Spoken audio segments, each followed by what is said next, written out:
l'audition est quelque chose de très important dans notre vie sociale.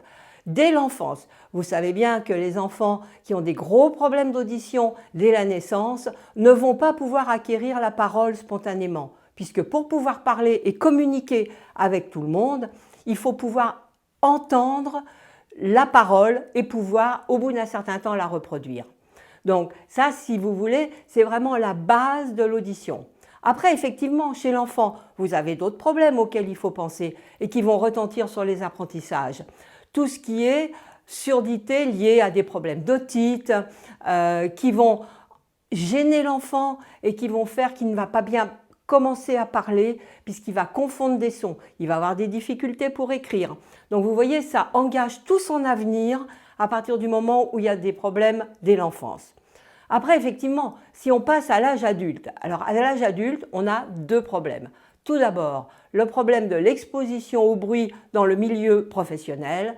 C'est pour ça qu'il est très important de mettre des protections auditives dès qu'elles sont fournies, et même si elles n'étaient pas fournies, pour protéger son audition. Parce qu'il faut savoir que l'audition, c'est quelque chose qui dépend de cellules nerveuses.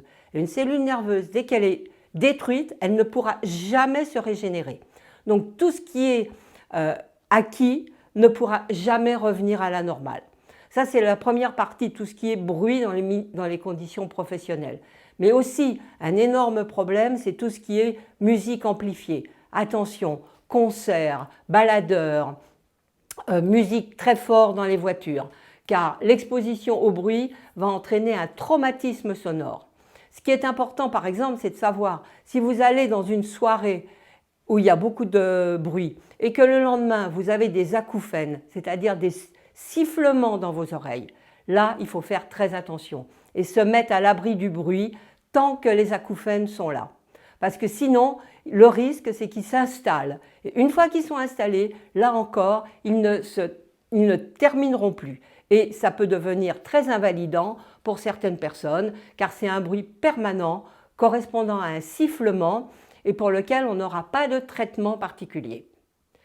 Voilà, donc il faut savoir aussi que pour les jeunes, c'est un énorme problème puisque quand il y a les bilans auditifs qui sont faits dans les journées nationales, on s'aperçoit qu'au moins 10% des jeunes ont déjà une perte auditive sur certaines fréquences. Donc, si je dois vous mettre en garde, faites très attention à cela. Enfin, la troisième partie des problèmes de l'audition, c'est la personne, on va dire, vieillissante.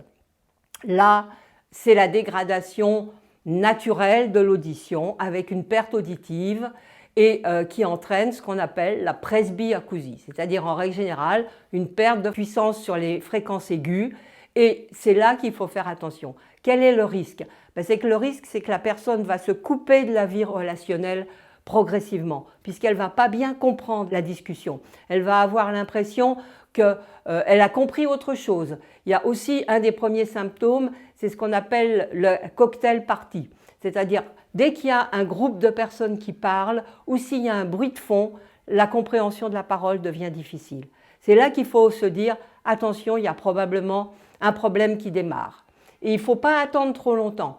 C'est l'intérêt de faire un bilan auditif pour savoir où vous en êtes exactement, savoir si à terme il faudra envisager un appareillage quand la surdité deviendra importante. Ce qui est aussi nécessaire de faire en règle générale, mais qui est rarement fait, c'est de faire de l'orthophonie pour apprendre la lecture labiale, c'est-à-dire apprendre à lire sur les lèvres pour avoir un complément par rapport à la compréhension. Voilà, je pense que j'ai à peu près balayé les différents âges où les problèmes auditifs peuvent survenir. Je vous rappelle donc que le 10 mars sera la 25e journée de l'audition qui va permettre que vous puissiez aller par exemple faire des bilans auditifs gratuits ou c'est l'occasion de penser éventuellement à aller rencontrer votre ORL pour faire un bilan pour l'avenir.